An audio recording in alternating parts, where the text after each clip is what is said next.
thoughts outward. Okay, perfect. Loving kindness, or Metta in the Pali language, is one of 4 foundational practices taught by the Buddha, collectively known as the heavenly abode or the divine abodes. And they are loving kindness, compassion, sympathetic joy, and equanimity. They're all rigorous meditations in and of their own right, and they're meant to cultivate samadhi, which is one-pointed, concentrated awareness through which the powers of these abode qualities occur. Loving kindness is also used as a necessary and skillful antidote against toxic mind states like ferocious rage and anger. Okay.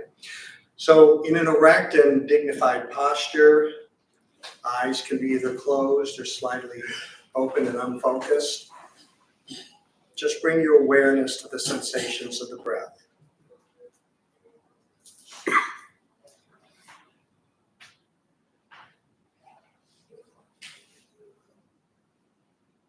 Creating a stable platform of moment-to-moment moment-to-moment awareness, riding on the waves of your breath.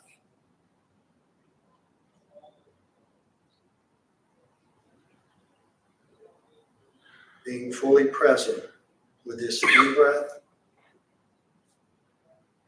and this out-breath.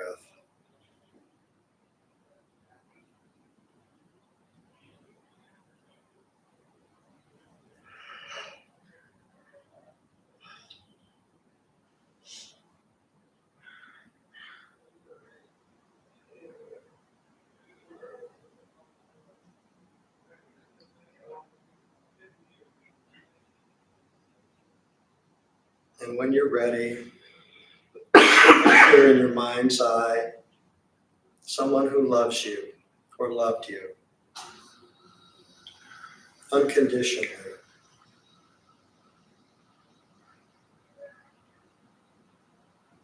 Their love was for you just as you are.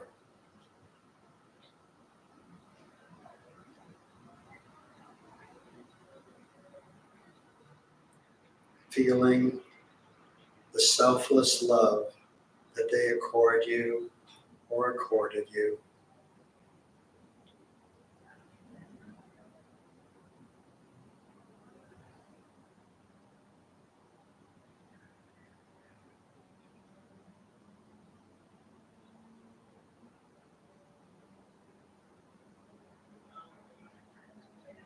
For who you are now, and perhaps always have been.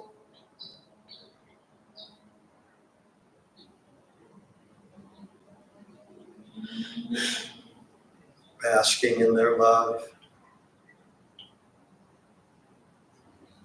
feeling the warmth of the beating heart of another.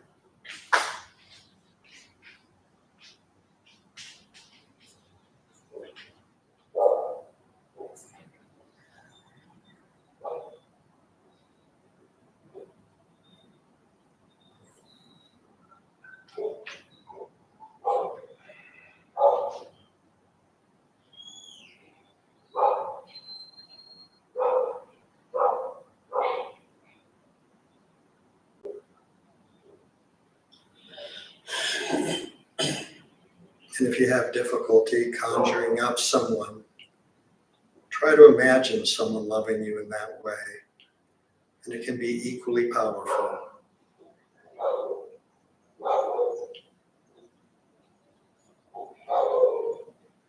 Imagine them loving you completely and totally for who you are. Basking in the feeling of their heartfelt love for you.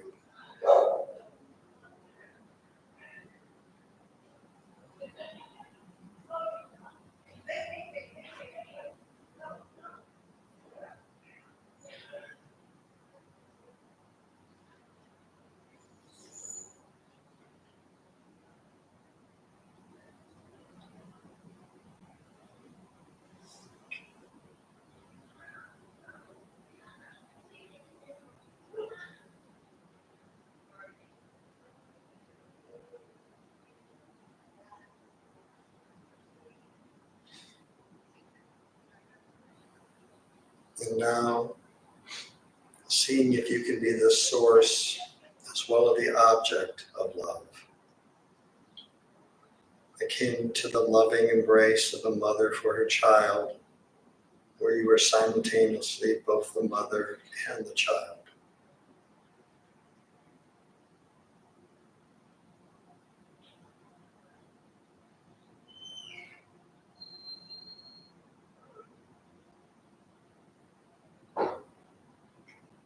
Feeling the love for yourself exactly as you are in this moment. Basking in your own kind regard, your own feelings of love.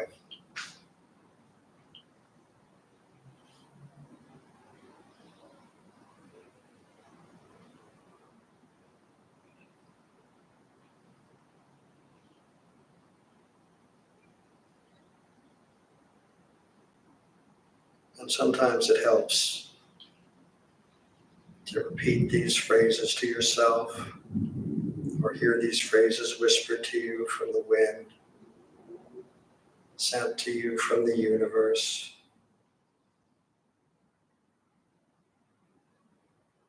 May I be safe and protected and free from inner and outer harm. May I be happy and contented.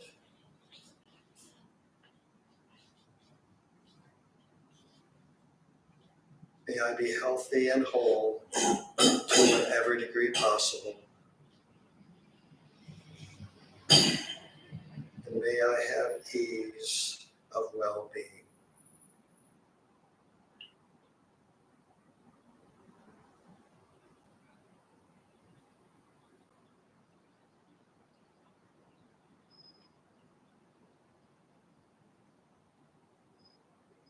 Repeating these phrases over and over, not like a mantra, but with feeling, with intention.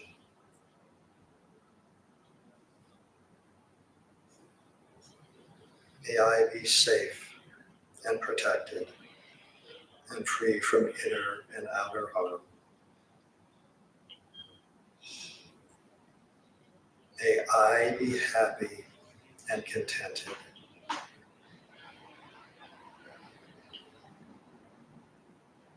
May I be healthy and whole to whatever degree possible.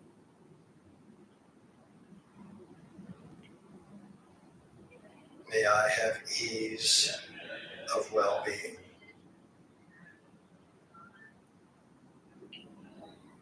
Far from the disease and fragmentation that sometimes lies beneath our psyche.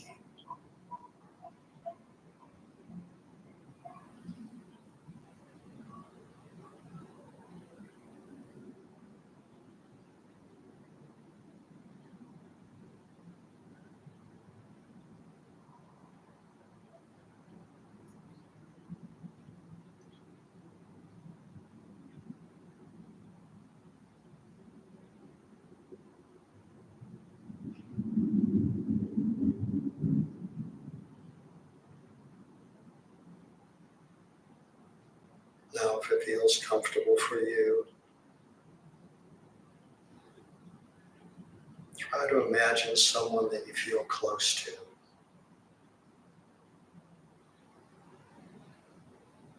Someone that you've loved or love, perhaps a parent, a child, a close friend, or a cherished neighbor.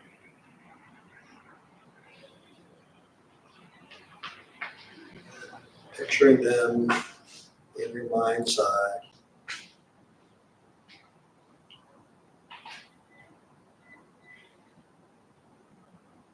And wishing that he, she, or they be safe and protected and free from inner and outer harm. That he, she, or they be happy contented.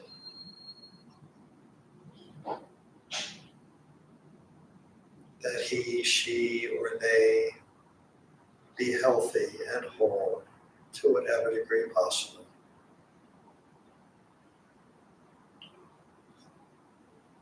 And that he, she, or they have ease of well-being.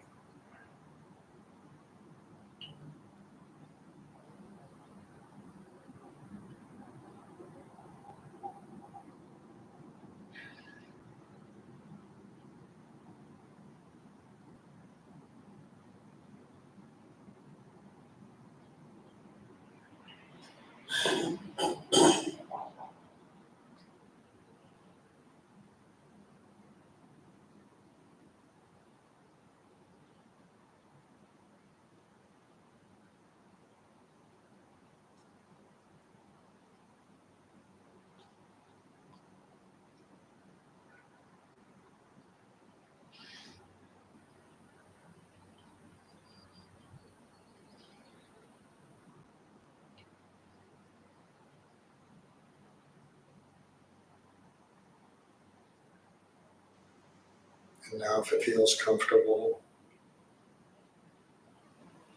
try to extend the field of loving kindness to people that you don't know, friends of friends, people that you've seen at work perhaps, but don't know. And extending loving kindness to them.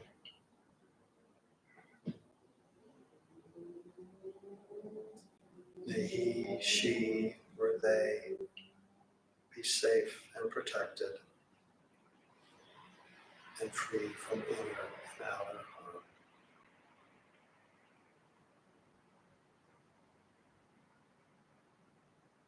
May he, she, or they be happy and contented.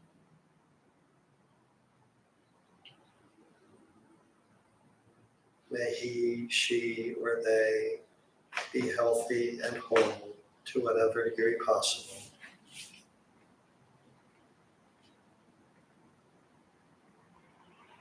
And may he, she, or they have ease of well-being.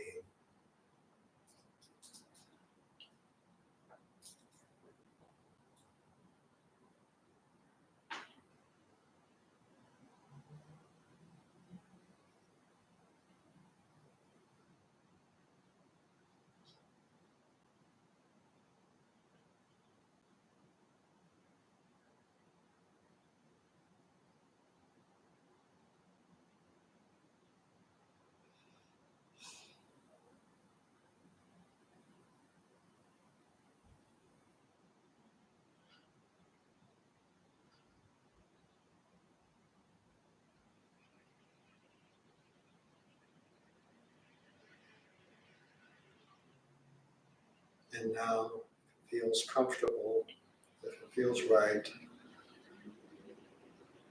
trying to extend the field of loving kindness to somebody that may have harmed you, someone that may be problematic in your life. It doesn't necessarily mean that you're forgiving them for what they may have done to hurt you. You're simply acknowledging that they too are human beings, that they too want the same things that we do.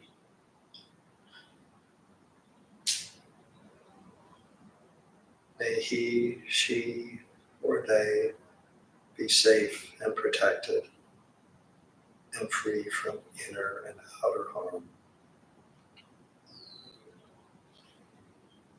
May he, she, or they be happy and contented.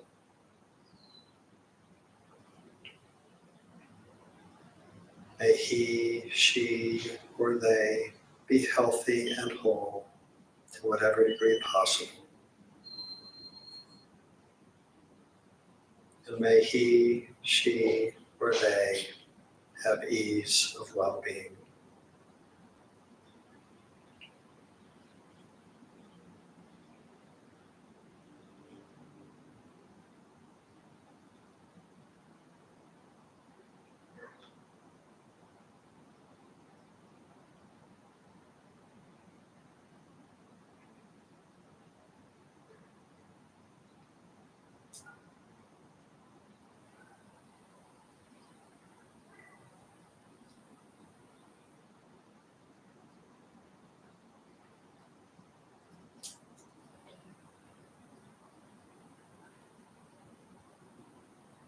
Since the field of loving kindness, your ability to send loving kindness is limitless, why not send loving kindness to all beings, near or far, who suffer,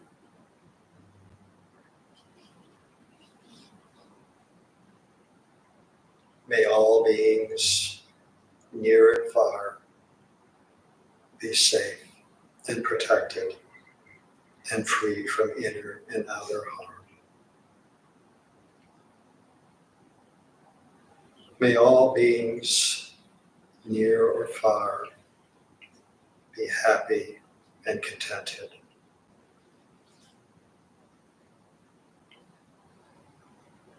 May all beings, near and far, be healthy and whole to whatever degree possible.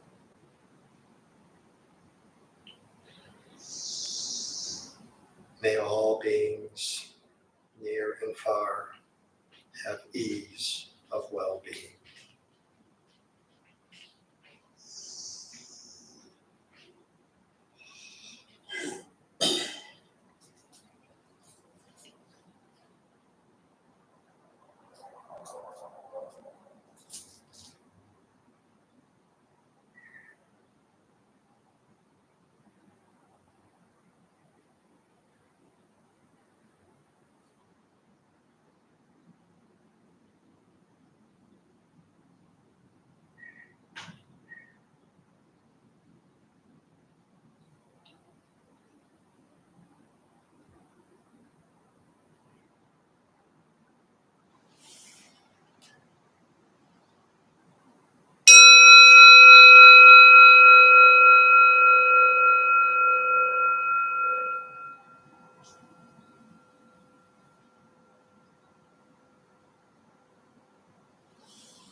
You slowly open your eyes, slowly start to move.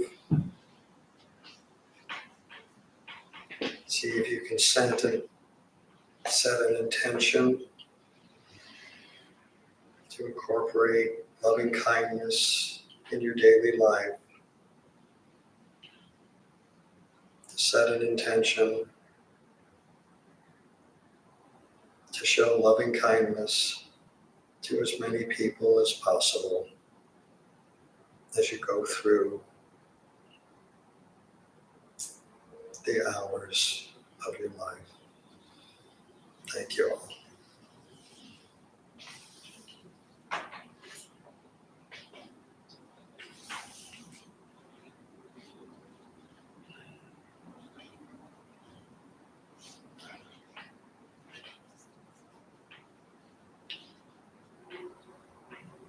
So what was that like for people? Any comments? Was it what you expected? Was it different?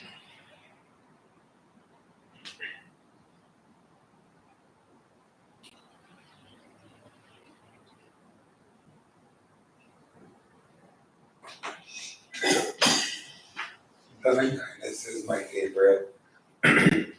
I use it all the time. It is my go-to when I meditate. And I love going to say, I wish my husband joy happiness. I wish my sister loving kindness. I go through the whole thing. And it's very easy, for me, it's very easy to use that when I'm meditating. So I can share that with them. Thank you. It's been helpful in your life? Yeah, I told you it's my favorite. Yeah. That's what it's my favorite one. It's loving kindness. Yeah. It's, again, very easy for me to do that. Anybody else have any thoughts? I feel like, being in a moment where, like many people are, where, maybe things are hard, loving kindness, thinking about loving kindness to other people and also yourself is a good thing. And so for me, that was what was striking to me, is like thinking about, projecting that out onto others in the world. And then, in order to do that, I have to project it on myself too, maybe. So that was good, powerful for me. Thank you.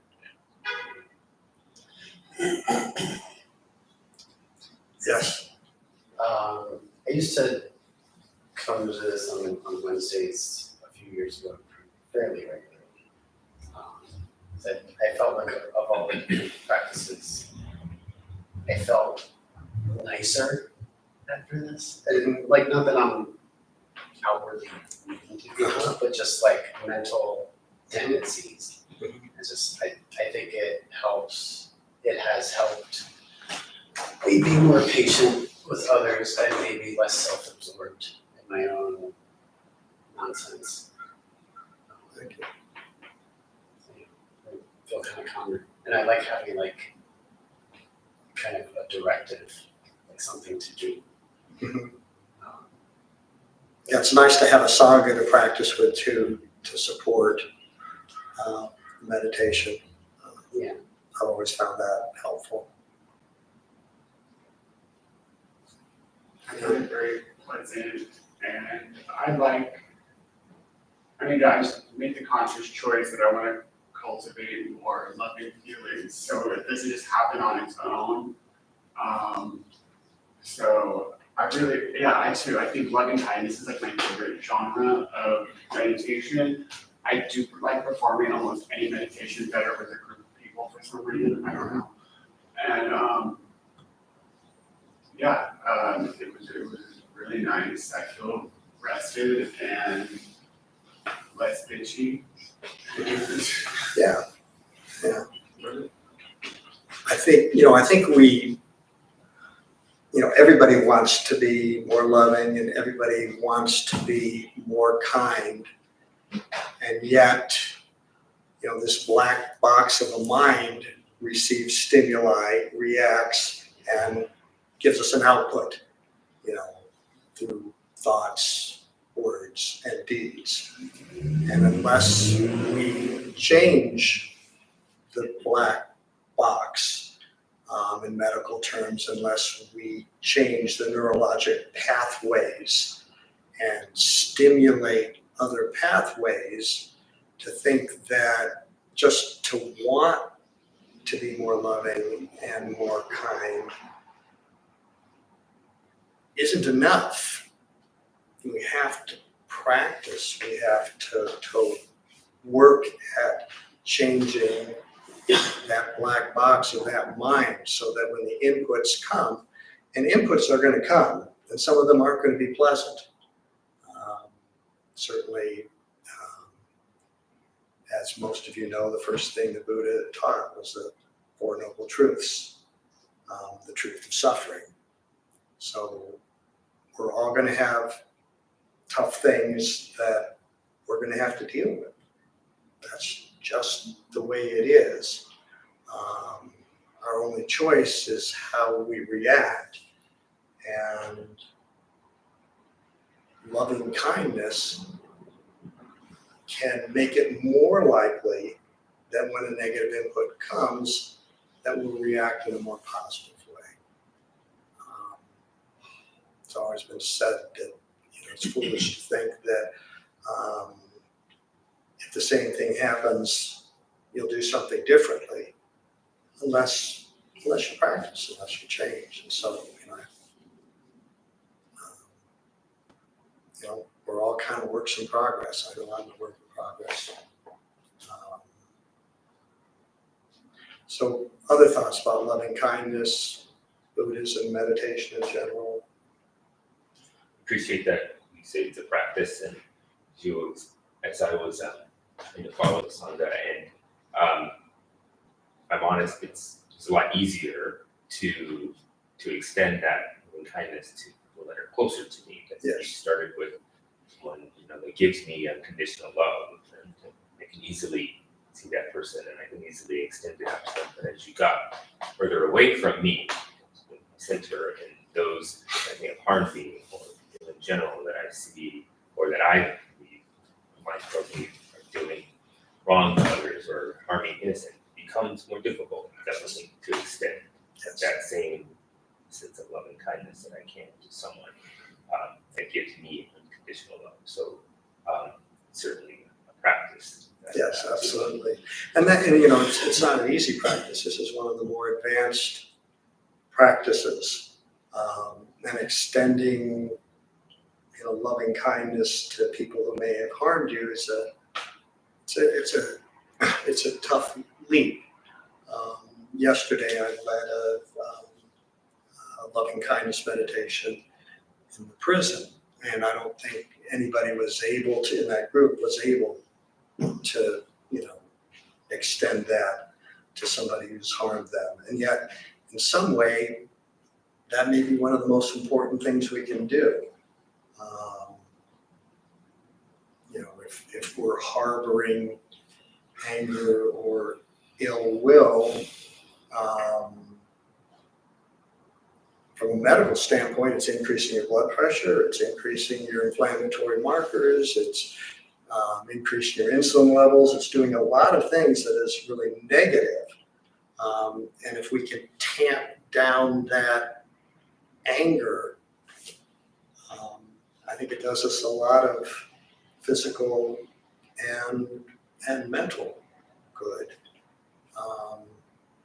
We come back to some of the early teachings and the Four Noble Truths, and we talk about the causes of suffering, and we talk about greed, anger, and ignorance. And anger is right up there. I know, my anger has caused me a lot of suffering, and I know that I've held on to anger for a long time, long after something's happened.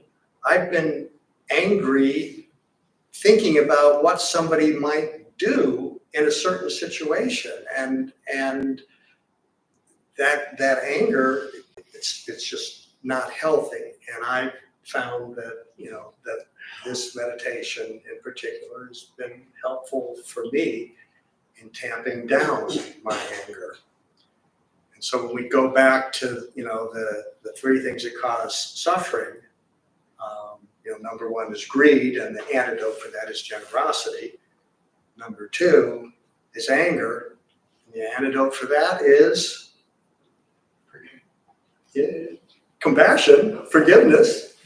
But compassion is the antidote for anger. And I had a hard time initially kind of wrapping my mind around that one. How is compassion the antidote for anger? And the thing to me that makes the most sense is acknowledging that the person who is causing my suffering has probably caused that suffering because they're suffering, they're angry.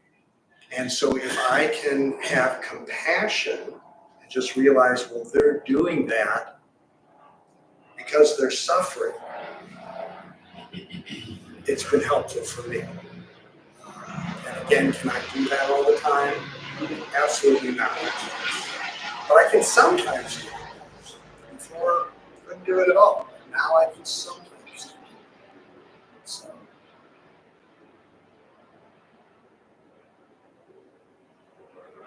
How many people have trouble with anger? Yeah. And this is a very skillful antidote, especially, like ferocious rage or really intense anger, which is very hard to look at. It's very hard to examine.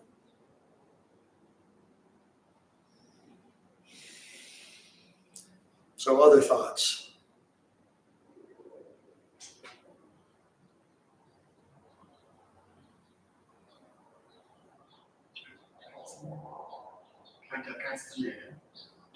Yes. Okay. I've found like in the past 2 months since I started coming back here and doing meditation practices at least once a day, and trying to be pretty varied in what they are. Like on your topic, it's like I found that anger is just less interesting of a emotional response to stuff now. Like and I use that language specifically, like I don't have to choose to be less angry about something. It just, if I see anger on the horizon as an option for something, I just feel like I don't need to go there. I don't want to go there. And anger used to be a very animating, energizing emotion for me. And I feel like that's why I would there was a time when I would watch cable news for hours a day. And it would just be a steady stream of outrage in my veins. Mm-hmm. And I didn't like how it felt, but I liked how it felt in order to keep going back. And I certainly don't do that anymore because I like my sense of serenity. But when I think about the people that usually would make my blood boil, I do kind of start to automatically see them as just oh, I know, they're so that's so unfortunate for them. They're oh, that sounds like I'm great. That sounds like a big pain. It just feels I just see people as people more now instead of these characters where they're archetypes in my mind. That's the big villain and I'm the hero or the victim. It's just kind of oh, that's a suffering person. We're all just little creatures on this planet. Bring up a lot of really interesting and important issues.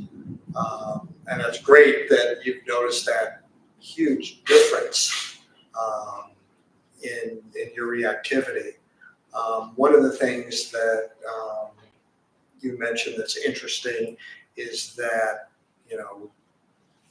you liked anger, or anger felt good, or, I'm not exactly sure, but I can relate to that, or can other people relate to, yeah. It can be kind of seductive in some ways. And yet it is basically a destructive emotion.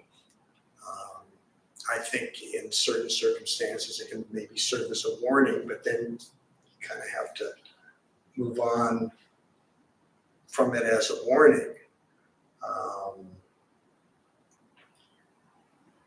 I think the key, at least for me, is when I'm starting to get angry, the first thing you do, there's this little acronym called RAIN, R-A-I-N. And first you got to recognize, anger has arisen. And one of the best ways to recognize it is through physical sensations. Your heart beating a little more rapidly, you feel any tingling. And the earlier we can recognize that anger, the less power it has over us. Because when you recognize the anger early, before, I'm going to do this to this person and this is how I'm going to do it, you get that plan, it's much more difficult to interrupt that whole cycle. So recognizing anger early the I would be to, investigate it, kind of look at it. Not create stories around it, but just kind of look at it. Where is it coming from? How does it feel?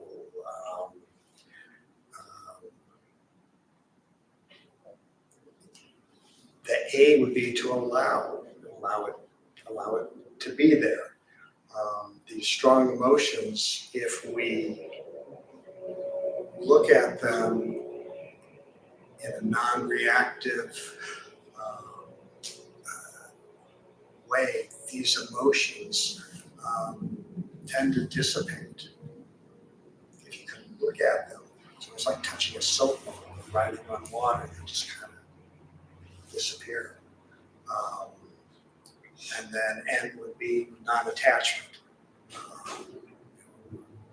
I sometimes would say to myself, okay, well, this emotion isn't me, it's something I'm experiencing. Okay. So, again, anger can get us in a lot of trouble. And loving kindness is a really good antidote for it. So, other thoughts, questions?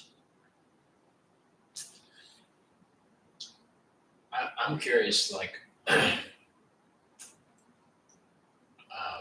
with anger, like you said, reactive. It's like the default character. It's the easy way. It's the black box running its machine code, and you kind of lose control. So when you say non-attachment, that you're trying to assume control and not let emotion take over. Like how that pertains to loving kindness. A lot of loving kindness there's emotion attached to it. Mm-hmm. So there's kind of a dichotomy there between, like detaching from the emotion of anger so you can be in control. But then when it comes to loving kindness, it's almost like you want to embrace emotion. So how do you square those two with non-attachment and love versus anger? Yeah, I mean, so it's a very good question, and we're looking at emotions in general and possibly two separate emotions. Anger as an emotion tends to have a negative effect on our bodies, on our psyches. I've often said some of the worst things and done some of the worst things when I've been angry. And so it's an emotion that we do want to look at, and if possible, we don't have. It will detach naturally if you look at it and look into the nature of it. It just naturally goes away. Loving kindness is an emotion that some of the better parts of me have come out when I'm feeling loving and kind. And so our karma, if you would, which is our output, is much more positive when we're coming from a point of love and kindness than when we're coming from a point of anger. Now, I don't know, does that help? So not all emotions are bad.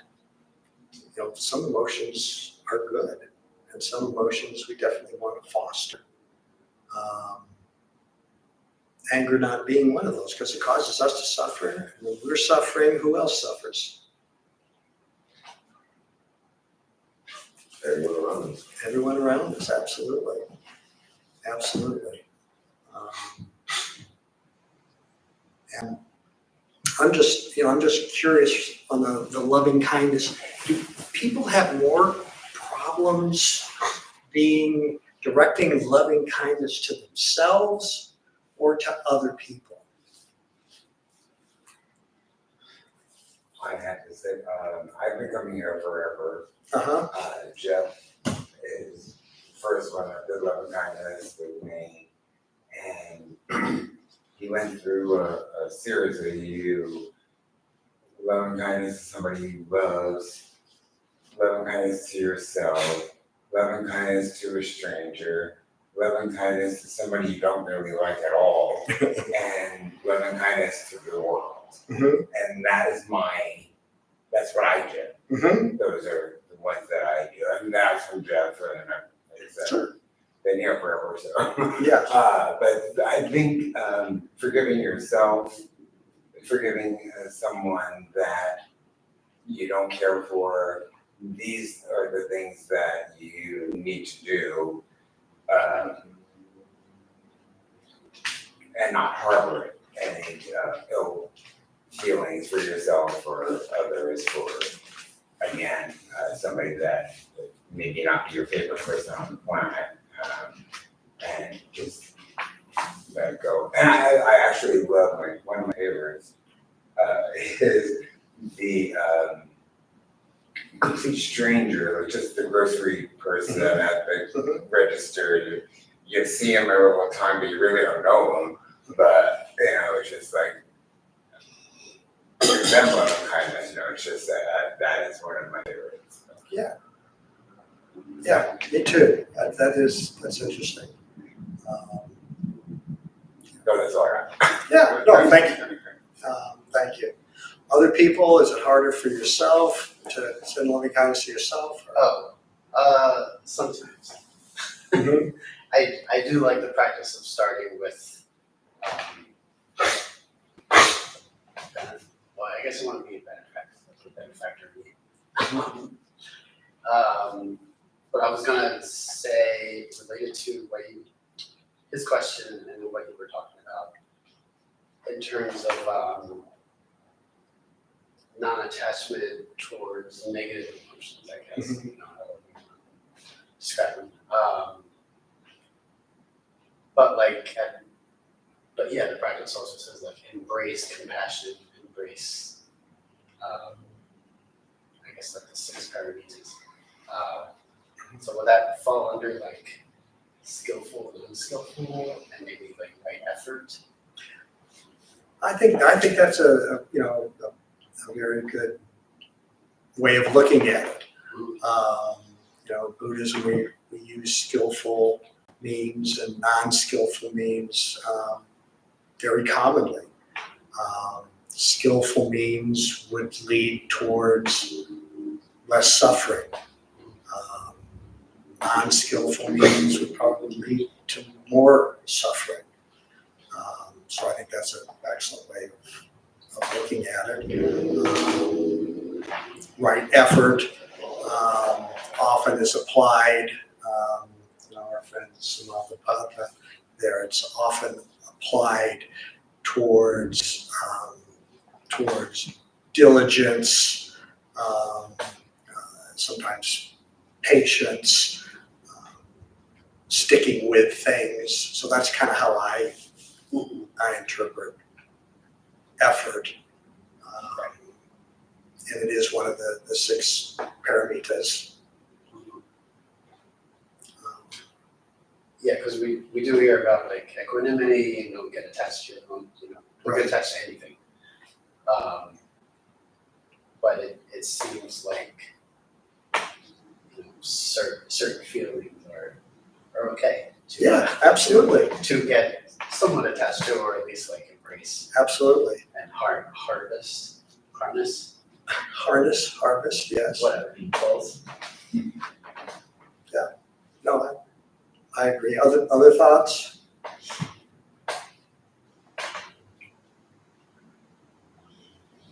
Maybe that's the difference.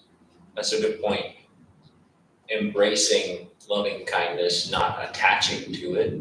Seems like it's tough to. It's kind of difficult at first to differentiate those two, but to try to not be attached to it, but also harness or harvest it. That's an interesting thought. I hadn't thought about it that way.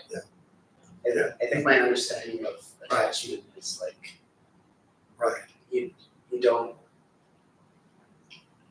like having too much attachment to something is just like you lose it. When you lose it, it really disturbs you. Yeah. I don't know what the right way to phrase it, but Yeah. it causes suffering too. It causes suffering. I keep thinking of like craving and aversion, and that's where it's like you should feel aversion towards your anger, right? Mhm. But then also, conversely, you probably shouldn't crave positive emotions either, right?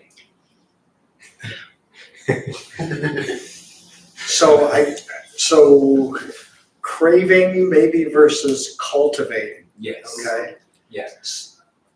Yes, sir. Yeah, I like what you said a little while ago about karmic law and about loving kindness. So, having gone through my little journey of my own,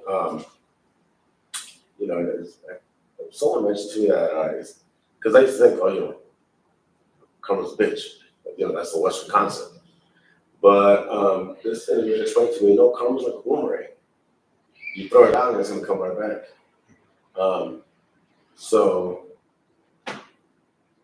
in Christianity, it's kind of like you sow what you reap. Mhm. The chickens are coming home to roost. If you're gonna plant apple seeds, you're not gonna get a pear tree. If you're gonna plant the seeds of loving kindness, you're not gonna get anger or hatred. If you plant the seeds of anger and hatred, you're not gonna get loving kindness. Several real interesting, concepts tossed around, and very well thought out.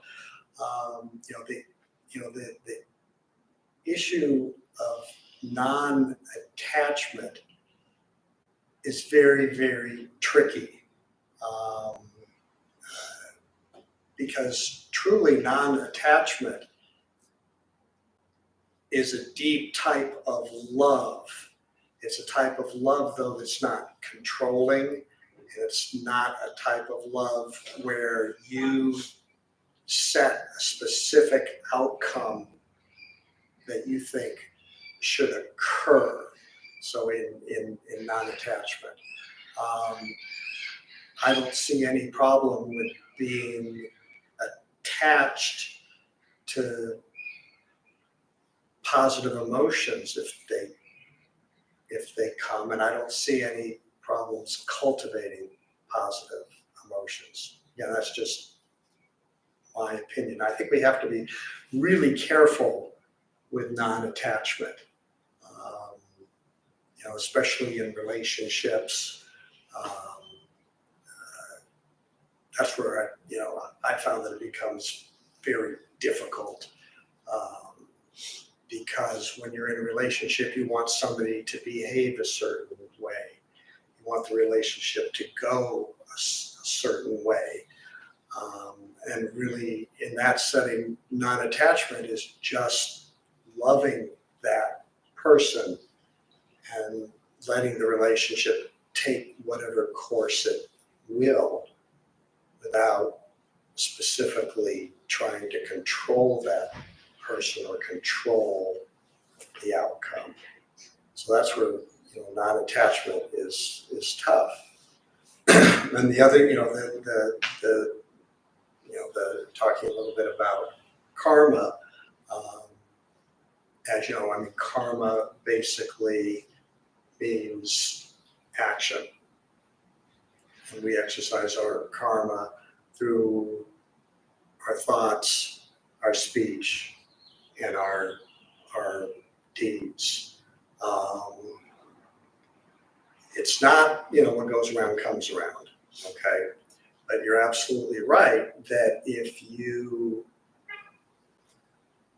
cultivate positive emotions, you do plant those seeds, or you fertilize those seeds.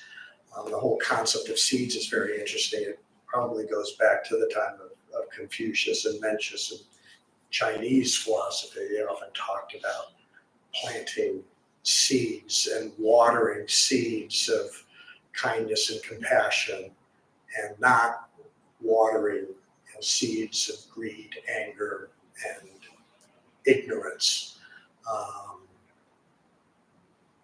There's a parable that for me comes to mind. There's this young boy, and he goes up to his grandpa, and he said, he had this dream, and these two wolves, were fighting, and one wolf was an angry wolf, and the other was a compassionate wolf.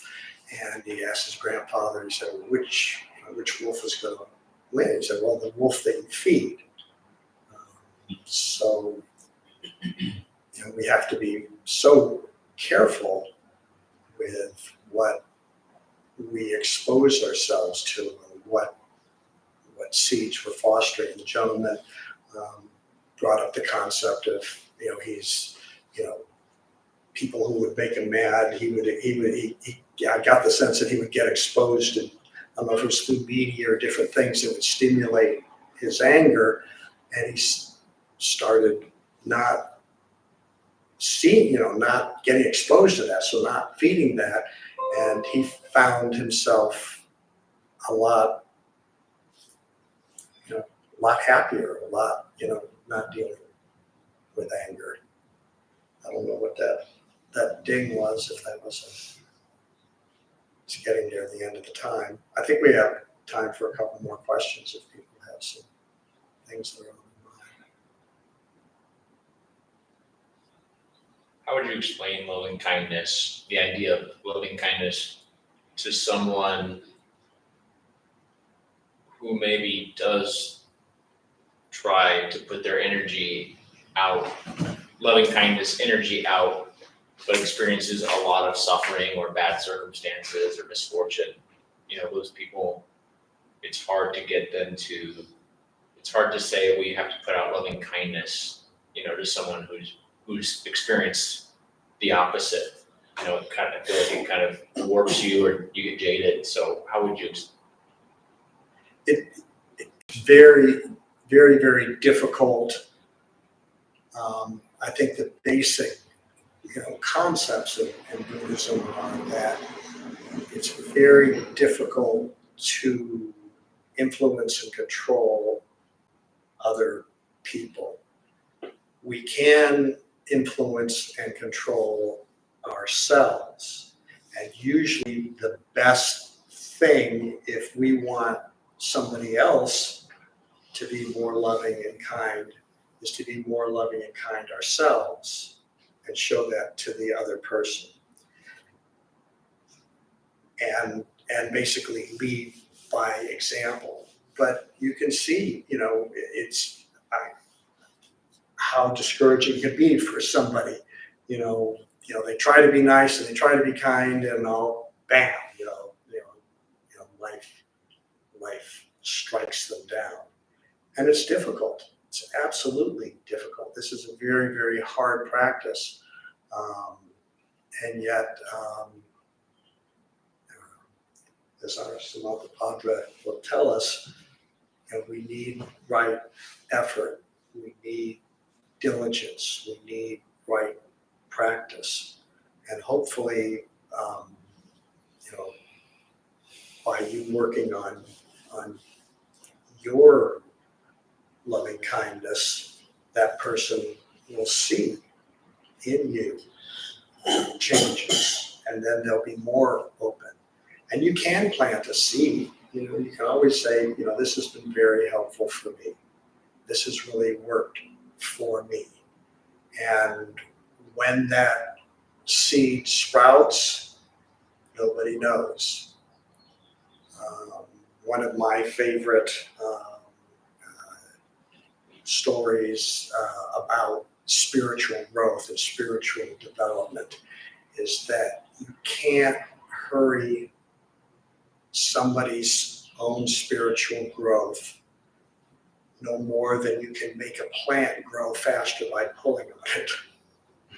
So I don't know if that helps at all. I go back to the fact that our the best thing that we can usually do is to cultivate our own loving kindness. And then hopefully people will observe us and adopt some of those qualities. And their seeds will sprout when they sprout. So any last thoughts or questions? At the last part, I guess it's also kind of like having faith, no? It's not, I'm a Catholic, but I come here a lot, but it would be the Christian concept of having faith. Mm-hmm. Yeah. Same thing. Yeah, and you know, Buddhism does require a certain amount of faith. You have to have some faith that something that this guy said 2,600 years ago made sense. You know, for me approaching it from a Western scientific, psychological point of view, it's remarkable to me how much of what this guy taught still makes sense here, 2,500 years later, and how much of what he taught is incorporated into modern psychology and now more into modern medicine. He's a pretty smart dude, but you got to have some faith that this is going to work in order to make that effort, in order to be diligent. And then, you know, the Buddha says, okay, try it and see if it works for you. But really try it, and you have to have a certain amount of faith to really try it. So I appreciate your questions. I appreciate your attention.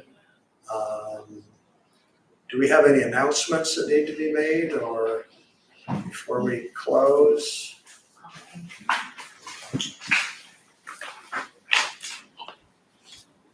Hello everyone, my name is Erica. I'm tonight's host. We opened the Dharma Bum Temple 18 years ago to introduce Buddhist practice to those who show up.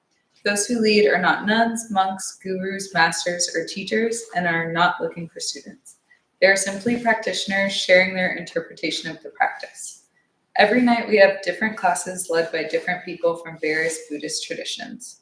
We have a recovery sangha that meets several times a week for anyone with addiction, and our food redistribution program is every Thursday at 4:30 p.m. We have classes and programs every day, and everything we offer here is always free. The schedule is on our website and also posted in the entryway above the shoe rack. We have a lending library. If you see a book you like, feel free to borrow it, then bring it back whenever you are done with it. Please straighten your seat or cushion before you head out, and if a few people could stay and latch the windows, that would be very helpful. Thank you for being here. We wish you well and hope to see you again. Thank you all. May the benefits of what we discussed here today be shared with all beings in all directions, and may all beings be free from suffering. Thank you.